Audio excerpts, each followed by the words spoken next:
Well, hello there, and welcome to Food Lab Talk. I am your host, Michael Bakker. This season, we're talking about shifting diets. For many of us in the West, this revolves around people making more informed, sustainable, delicious, and nutritious food choices.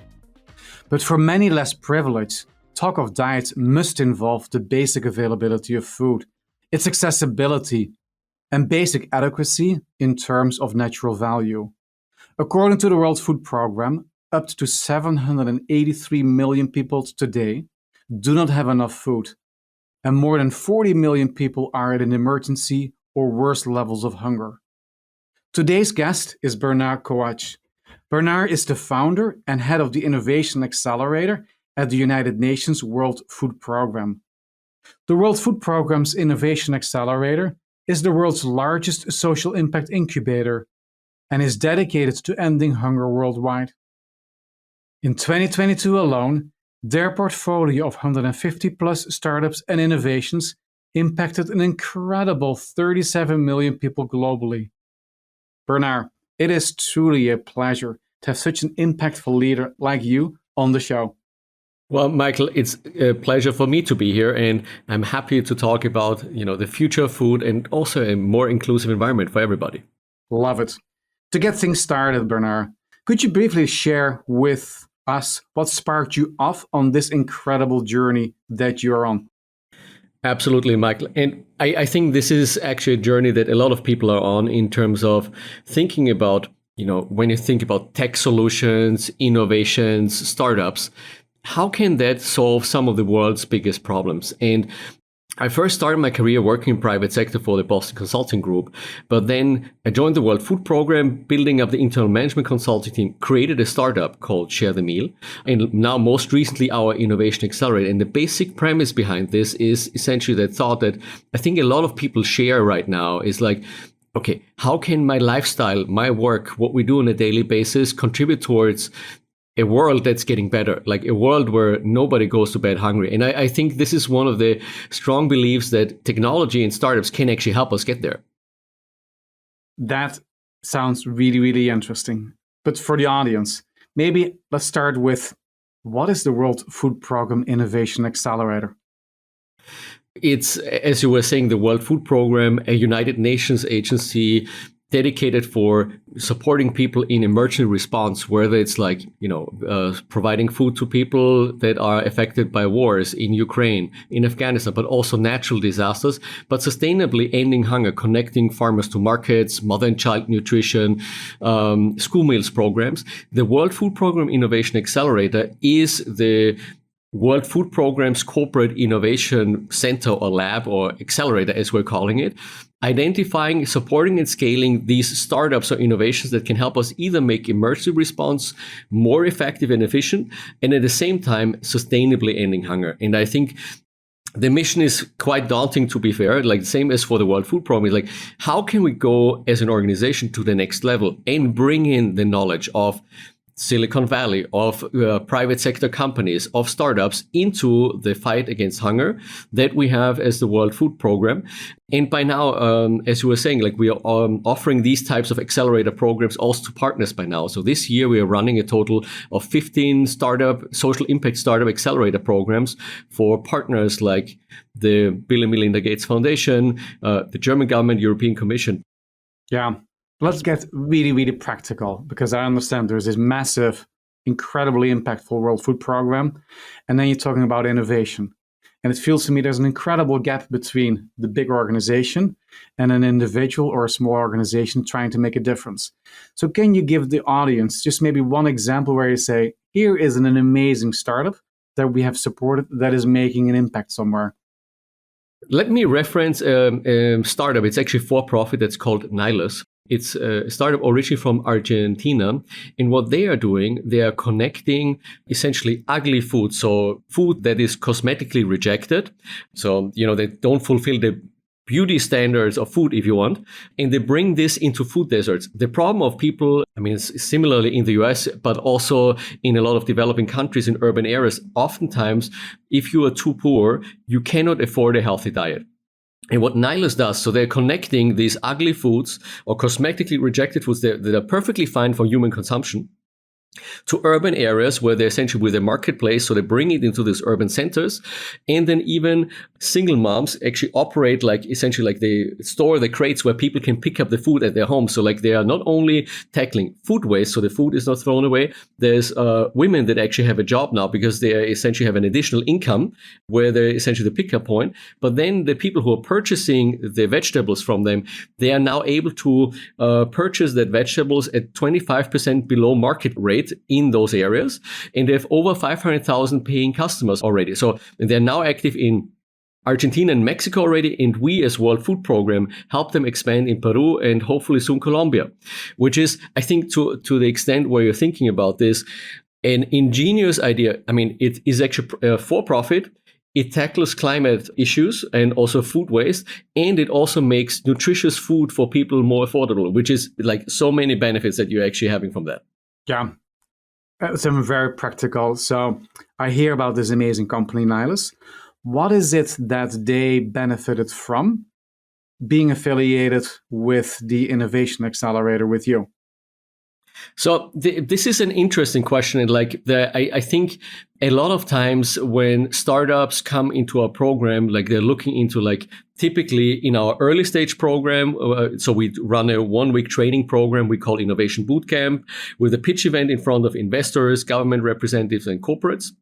And then we have like a sprint program where we provide up to $100,000 of grant funding, hands-on support through our team and connections to our field offices and partners.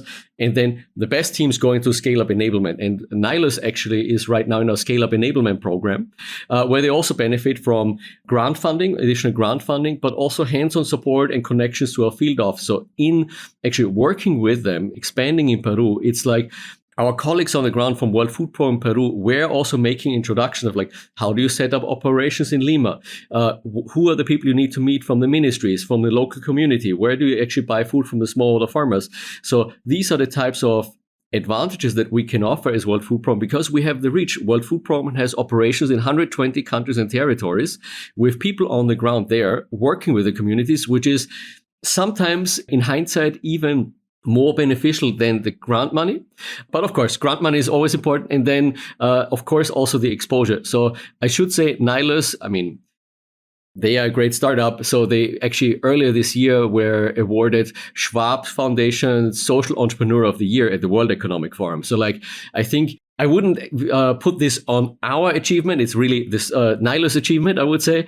However, I do think like, you know, getting them exposure in front of investors, corporates, and like people who actually have money, I think that's also sometimes can be a lot more valuable than you think. Totally heard. This season, it's all about shifting diets. And before we go into how you're organized on your side, shifting diets can sometimes be dependent as well on changing circumstances. And in early conversations, I was amazed by the work that your organization has done at the start of the war in Ukraine, because the context has shifted and therefore there were specific changes needed as well in order to support Ukraine. Are there some examples you can share about how your organization got involved and how innovation ultimately helped to provide the people of Ukraine at the beginning and now during the ongoing war in Ukraine?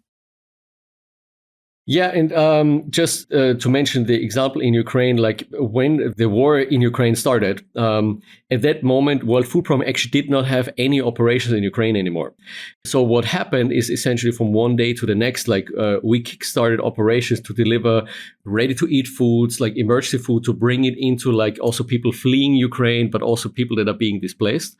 And I think this is an element where there's like kind of talks to the emergency nature of the World Food Program, where in a lot of cases wherever you see in the news that, you know, people are affected by wars, by disasters, this is where the World Food Program will be active.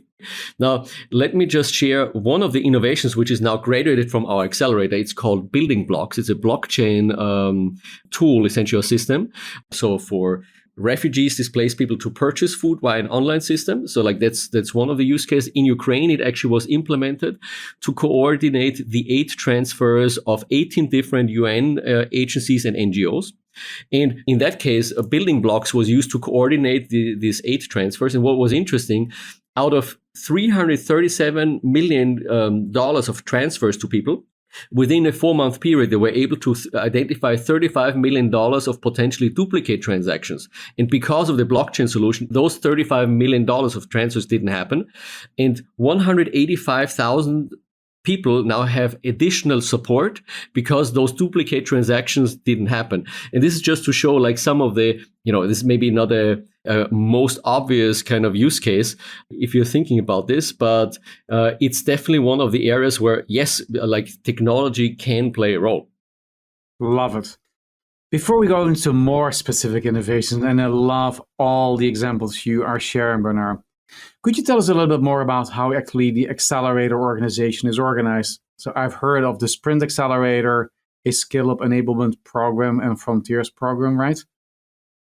I would say our core accelerator, which we call SDG2 acceleration. So this is where we do everything. So we're looking for startups. So everybody can actually apply to our accelerator. It's innovation.wfp.org. Everybody can apply. So it's an open innovation approach where we're trying to get as many innovations as possible. Then we typically invite, between like 700 and over 1,000 applications that we get every 3 to 4 months. We only invite 8 to 10 teams, so the 8 to 10 best, to our innovation bootcamp. And on that one, we're actually, for a couple of years now, we're collaborating with Google for Startups, and we're grateful for the support we're receiving also in terms of mentors, knowledge, and all of the work. And then there in the bootcamp, we're actually training the teams on, okay, what's the problem you're solving? Like human-centered design, lean startup thinking, technology, marketing, product management, these types of aspects that we're coaching the teams, and the pitch event. And that's essentially to supercharge teams and the startups to adapt them to whatever they want to go next. So let's say if you already are active in one country and you want to expand, what that bootcamp focusing on is how can we actually help you expand to the next country. Then in the sprint program, what we're doing is typically 6 months, and we provide up to $100,000 typically of grant funding, so equity-free funding. And one person from our team will be like the venture project manager working with the startup or the nonprofit innovation, also like balancing out development needs and then connections with our field offices. So which means, let's say, if you have a startup and they have great knowledge from the on-the-ground problems, but they lack the knowledge of how do I build a scalable technology? How do I build a product that is really meeting the needs? That's one of the aspects that we can actually balance out. Similarly, when we have somebody with a great technology solution, but they actually don't know what life in a refugee camp looks like, that's also something that we can actually balance out and help teams during that sprint phase. And then scale-up enablement, it's really tailor-made to the needs. But it's for the best and most promising ideas that we're finding. Now, there's more teams that we probably should be supporting, but we are 100% funded by donations. So it's essentially based on available funding, which, that limits essentially how many startups or we can support in early stage and in scale-ups. And then just to say, in the Frontier Innovations program, what we're doing there is we're specifically looking at blockchain Web3, but also at artificial intelligence solutions, to working with external partners to say, okay, what are really cutting edge solutions that could transform the way we're working?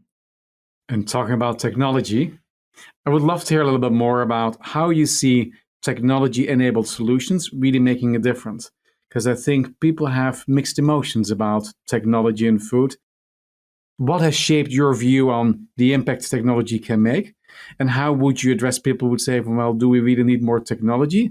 Or should it be, quote unquote, more natural?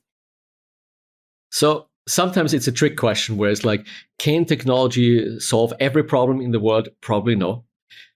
I do believe that innovation and technology can make a big difference in solving world hunger and making food systems more equitable and sustainable.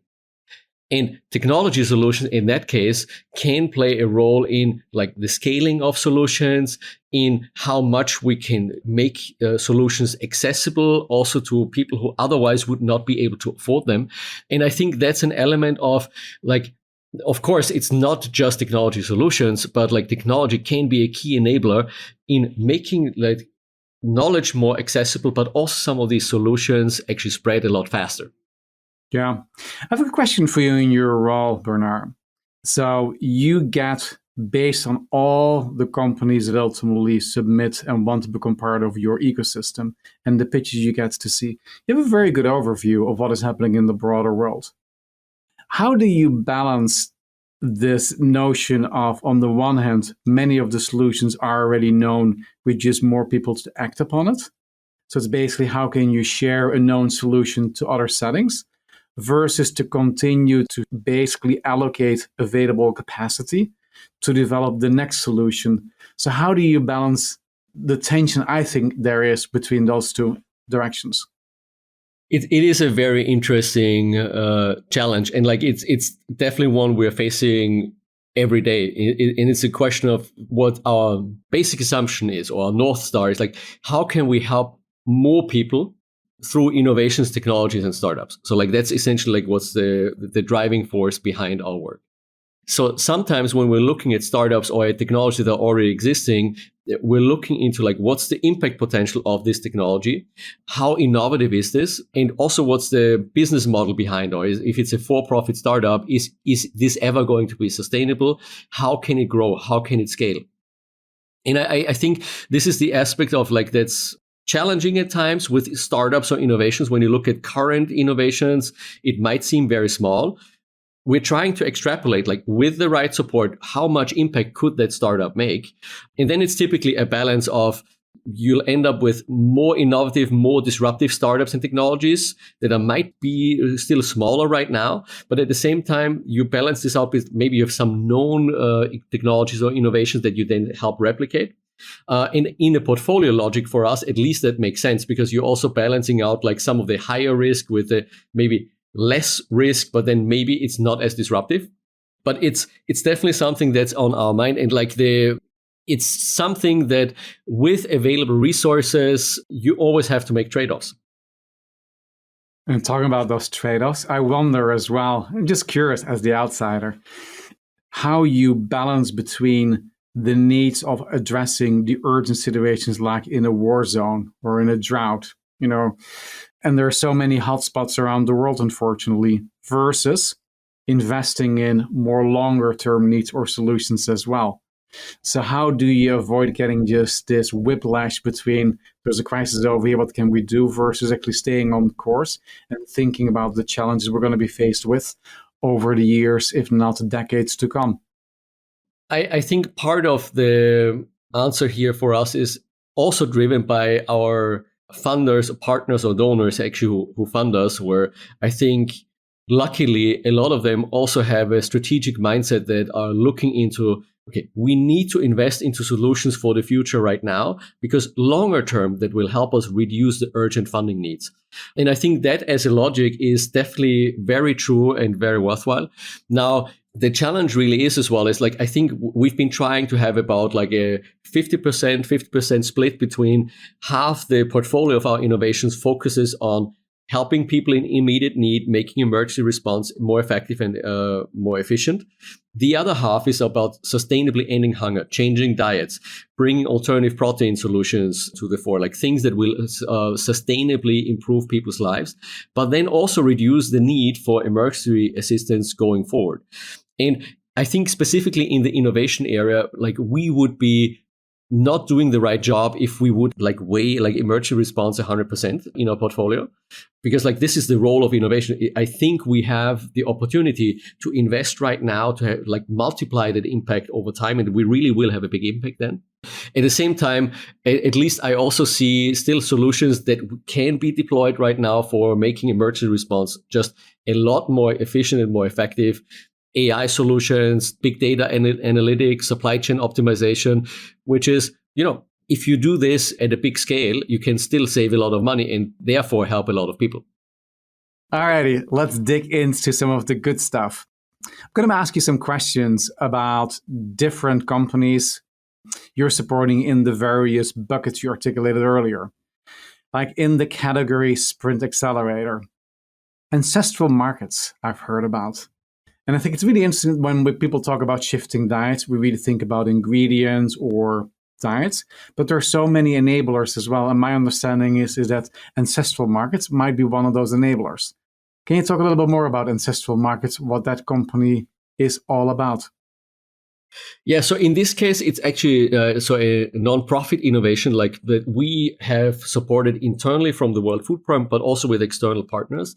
And the basic idea behind this is that in a lot of developing countries, there is essentially pressure to adopt Western diets purely because that's what some of the shops and the retail chains sell. And what Ancestral Markets does is essentially to take up, some ancestral food products, essentially like inspired by the old trading points that would have, indigenous ancestral markets where people would trade, come together, share knowledge. And I think part of what we've been doing there is essentially build a digital platform that, on the one hand, like make those foods available. On the other hand, like increase the income of some of these like ancestral communities. So like the communities that are still farming in the traditional way, they're producing the food that's oftentimes actually climate adapted. So it's like something that's good for the environment, that they have an additional income, but it's at the same time like preserving these types of solutions. And I think part of it started in Colombia, but we are trying to expand this across Latin America right now. I think this has a big opportunity right there. Also, when we're talking about like essentially like forgotten foods or like things that are, maybe not as popular, but in the context of developing countries, I think that can be a good way how to preserve also the knowledge and the heritage of different countries. The next one, Bernhard. Fenik Cool Box, if I pronounce it correctly, which is about longer shelf life for better nutrition and increased food security. Yeah, this is again, a very interesting one. Talking about like what's the problem for a lot of smallholder farmers. So a lot of smallholder farmers, they actually lose 40 to 50% of their income because of post-harvest loss or food expiring before it ever enters the food system. And like that's a big problem for the income of the smallholder farmers, but it's also wasteful and it's a huge climate impact when you think about the food that was produced that's actually perfectly fine to eat, but then it just spoils before anybody ever can consume it. And what Fenik Cool Boxes do is like they develop like a cool box.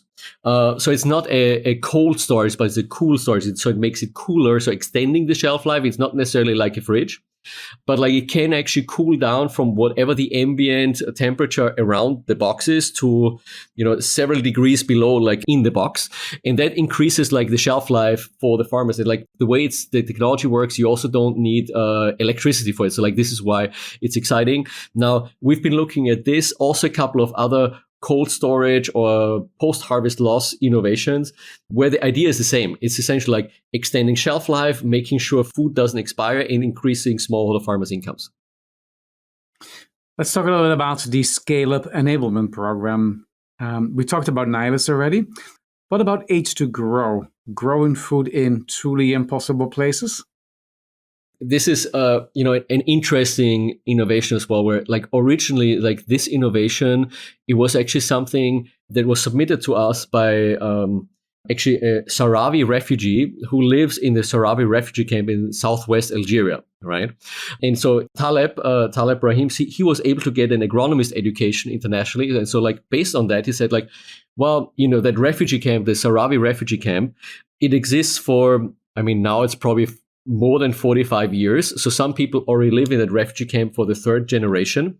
And unless there's a political solution to the Sahrawi's future and like the original land, they will likely have to continue living in this refugee camp. So income is limited. So like what he came up with is saying, okay, can't we use hydroponics, so growing plants without soil, to create animal fodder? So we first did a pilot with a high-tech shipping container, and then he replicated the same thing with a low-cost solution of available materials locally, essentially producing animal fodder that has been replicated in over 20 countries already, not just for animal fodder, but also producing vegetables for single moms, vegetables in school gardens. And I think this is an element of, specifically when you talk about climate adaptation, what happens to like children's diets, how can we increase education, but also like good nutrition for them. A couple of countries, for instance, in Zambia, where essentially there's now hydroponic growing in the school gardens, which is then adopted also with the community or the government. And in this case, this is a pure non-profit innovation. We've open sourced all essentially the training kits. So like everybody can go online. It's H2Grow, as it's called. And they're online and you can replicate this program. Now, I'm still trying to see, can we do more, right? Which startup is going to transform this and actually make this accessible, not just in a vertical farming way that you will see in the US, but also in an affordable way for developing countries. Yeah. What strikes me is that quite often the solution itself is not, and I say that with kindness, technologically very complicated. It's actually a known solution, but the innovation is actually in the adaptation of that technical solution under very different circumstances than maybe for which it was originally developed, and or to actually to make it work in very complex situations. Because I think for many of us in the West, you would never think of, I'm going to develop something from a refugee camp that has been in existence for 40 years. That is just crazy to think about. I think sometimes this is where that idea came from the community. This is something that essentially it comes from somebody who lives in the refugee camp right now. And I think this is an element of also how can we bring together the different aspects of technology, business models, solutions with the problems that are out there. I think we're oftentimes talking about this in the context of developed countries and shifting diets and things like that.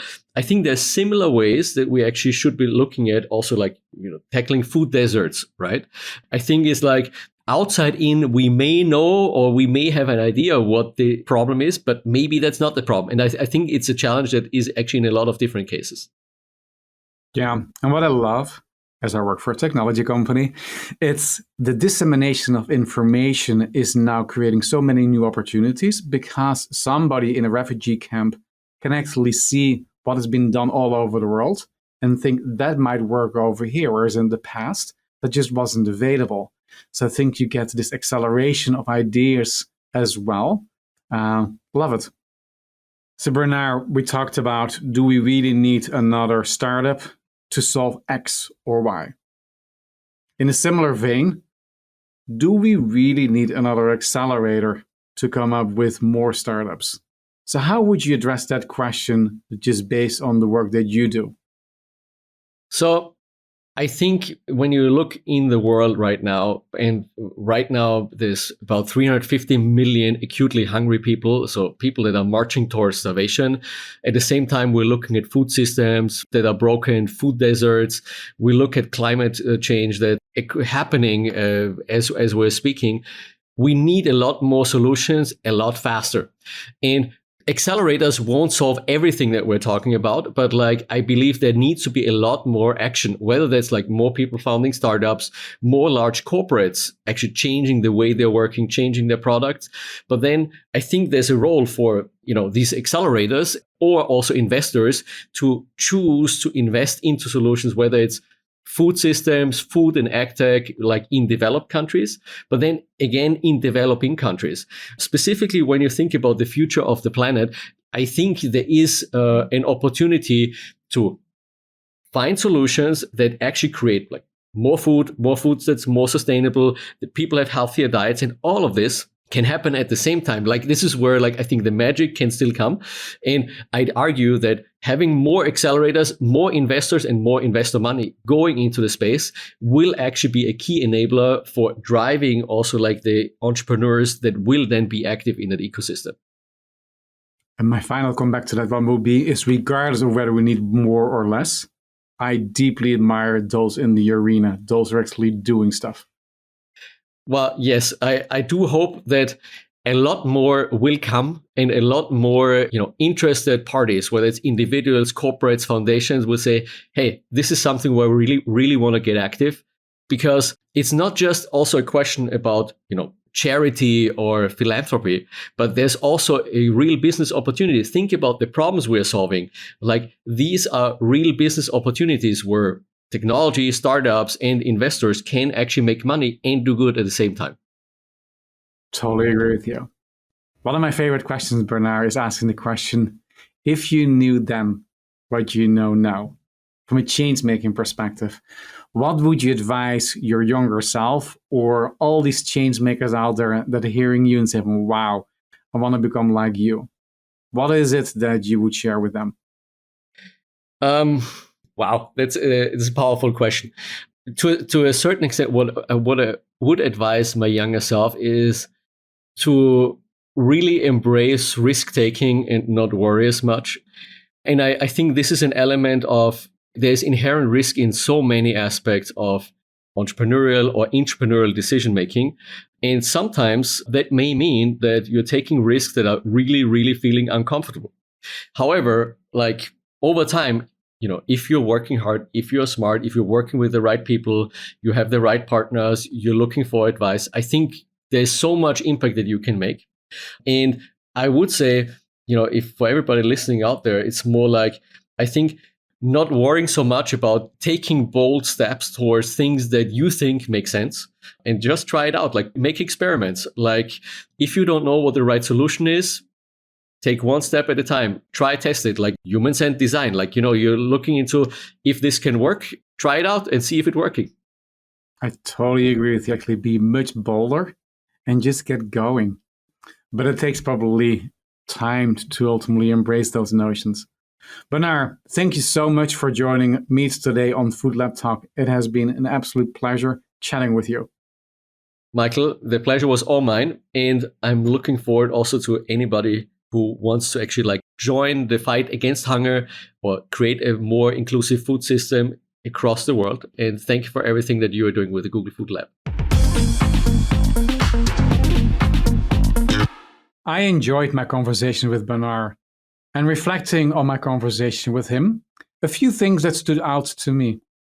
Shifting diet is so much more than just food. Yes, the startups Bernhard shared have the goal of ending hunger, but not simply by telling people what to eat or providing them with food. They are improving the overall system through economic opportunities, community, and connection to cultures and heritage.